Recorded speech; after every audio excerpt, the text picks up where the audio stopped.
another edition of the DigiMarCon podcast. We're live here in Houston, Texas, and I'm with my buddy, Mr. Eisenberg. Mr. Brian and I have been friends for over 20 years, and we brought his elephant friend. What's the name of the elephant? Abracadabra. There's a whole reason behind that. They're gonna have to come here. Can we show the book? We can show the book. Yeah, there's a new book coming out. And Brian has authored how many New York Times bestsellers? A couple bestsellers. This is my 10th, 11th book. These guys invented conversion rate optimization and waiting for your cat to blog and being like Amazon. Call to action. Yeah. And I learned about reverse funnels from these guys, buyer legends.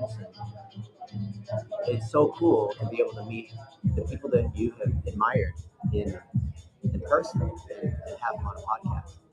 And if you come to a conference like DigiMarCon, you'll be able to meet all these other people that are here. It's not like watching YouTube. You actually get to learn from them. And ask some very specific questions too. Yeah.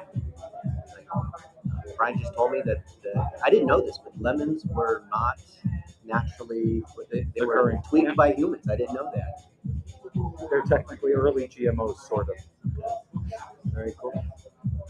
And Brian just gave a talk with his elephant. He threw out little elephants into the crowd. And for those who weren't able to come to DigiMarCon, what are some of the key points?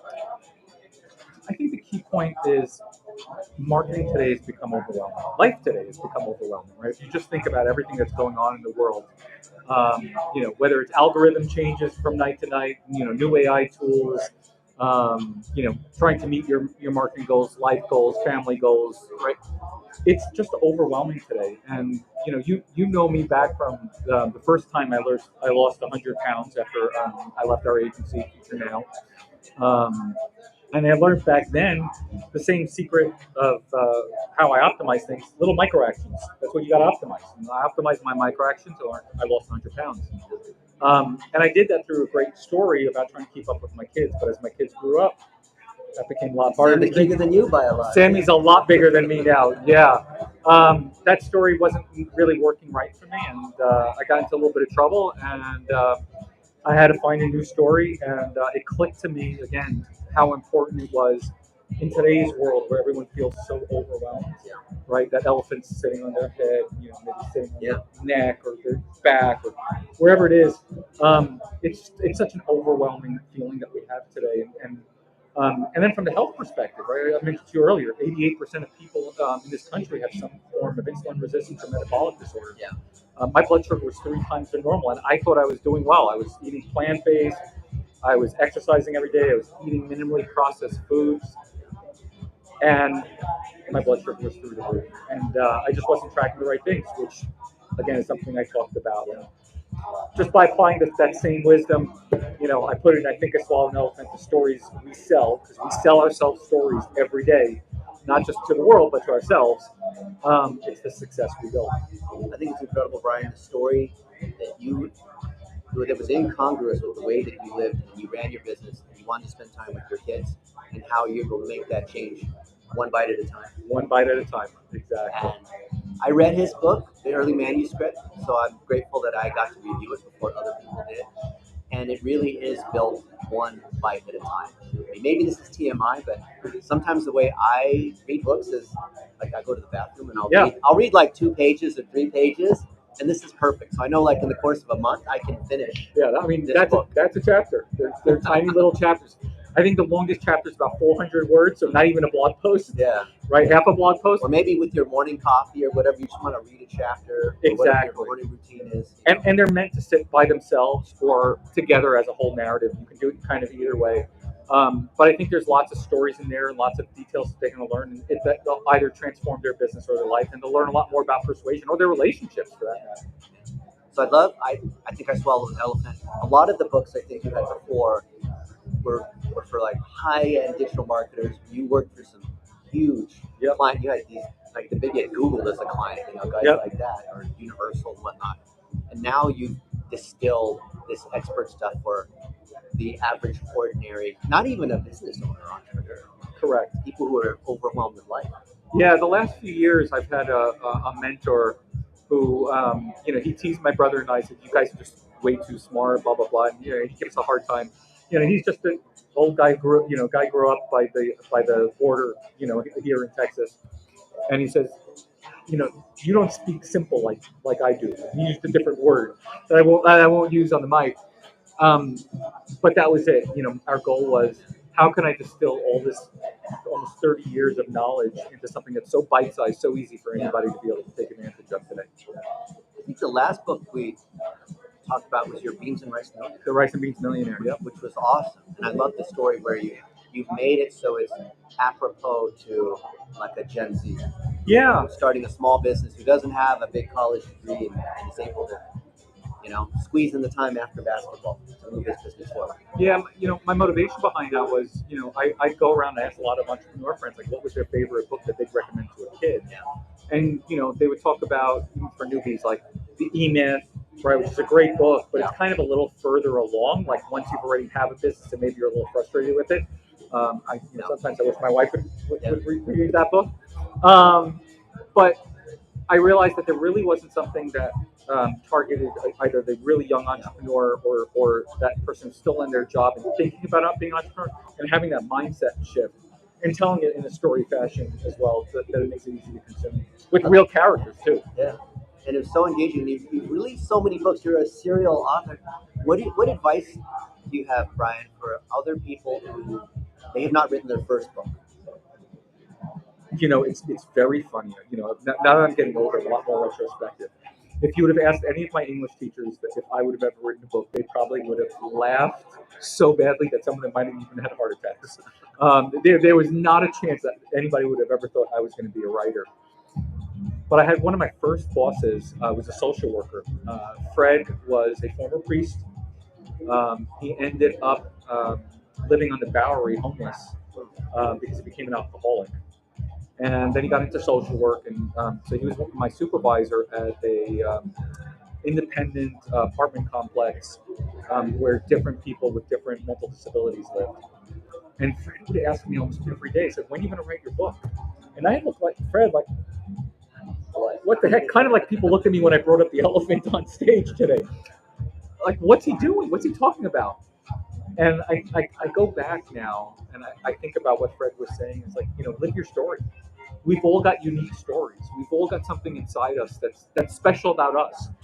People are worried about being imposter syndrome. No, you can never be more yourself than yourself. Like, you are the perfect you. And it's just stories we tell ourselves that convince us that we're not good enough. But just share your story. And no one can be Brian Eisenberg better than Brian Eisenberg, and nobody can be you better than you.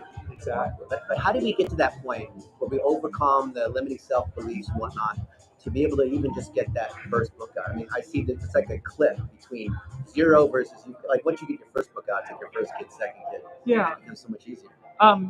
Again, it's kind of like the way I talked about the secret to losing 100 pounds, right? You do one bite at a time. You write one page at a time. You write one paragraph at a time. You don't have to do the whole thing. Just build up to it. And here's what I learned. When we first started, before we even wrote our first book, we found the book we loved. We contacted the author. We went down to meet him, and Roy Williams has been our mentor ever since. When I found his book on Barnes and Nobles, and he's made a huge difference in our life. Reach out to other authors. They will be happy to help out. You'll be surprised how many will gladly do that. Yeah, that's incredible. And then you start developing friends with these other people. Travel the world with some of them. Yeah. And Brian even helped me out with my health. So he showed me, I didn't know exactly how continuous glucose monitors worked, and he recommended one, and I ordered it right away, and it came to me, and I was showing you some of my stats and how it was going down to like 70 and up to 107 and whatnot, depending on what I was eating. And I was learning about, how my body, and you learn how your body reacts differently to different foods. Yeah, because generalizations don't work in general. That's never say never. Yeah, that's part of the big problem that a lot of people have, especially with health advice. Yeah. So you've been interviewed a zillion times. You've spoken on tons of stages. What's a question you wish people would ask you? Ooh, that's a really good question. No one's asked me if I would have done anything differently, because we've had some huge wins and we've had some very big blow ups and mistakes. Obviously, there's times where we trusted the wrong people and all like that. But looking back where I am today, I'm so happy with where I am today that all of that brought me to where I am today. It's just part of the journey. It's part of what forges you into the person you are. Um, yeah, just go out, be kind, enjoy life, be curious about other people, and be amazed at what can happen. If you would have dinner with anybody, who would it be?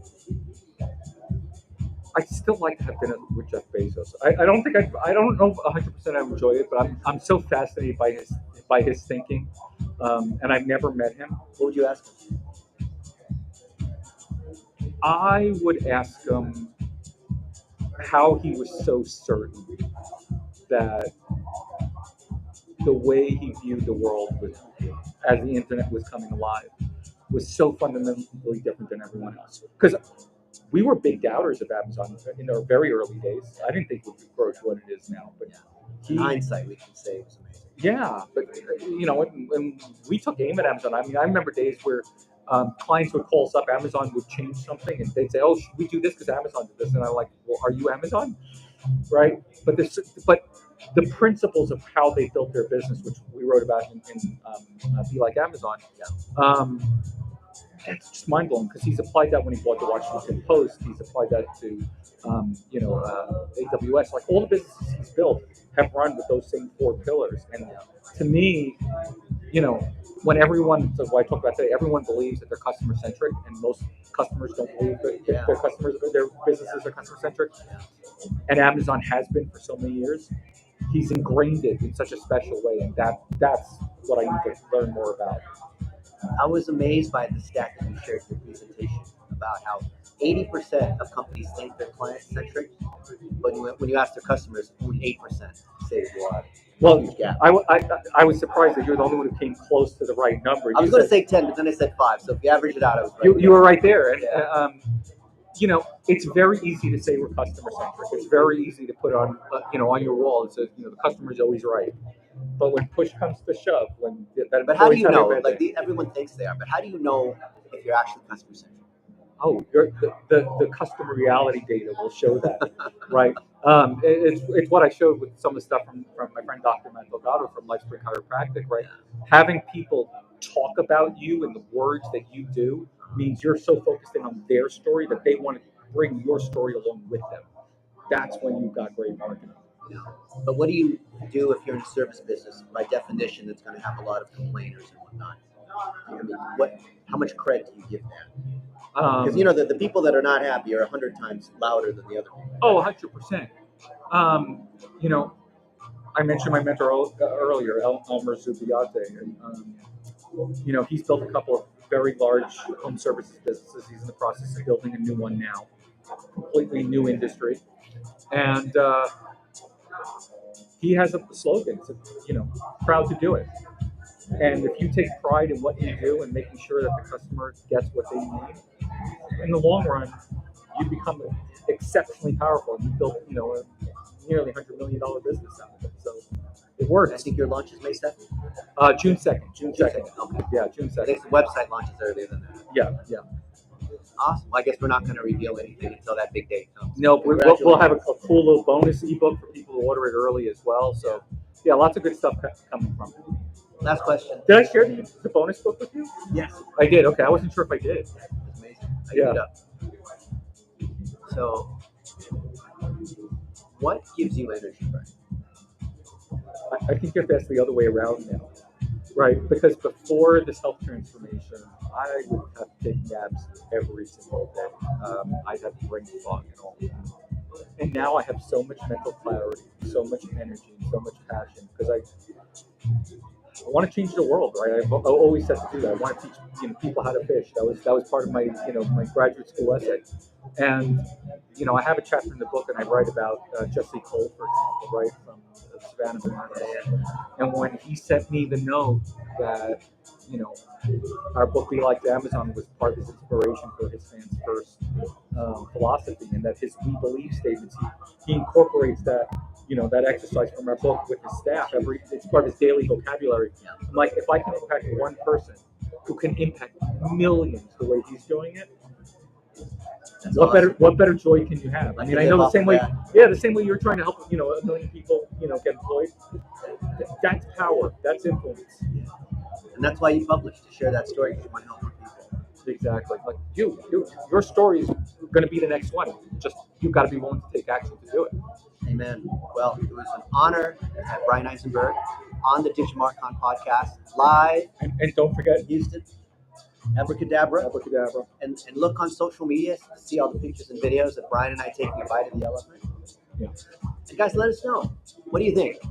Whether you're watching this live on YouTube, Facebook, Twitter, which is X.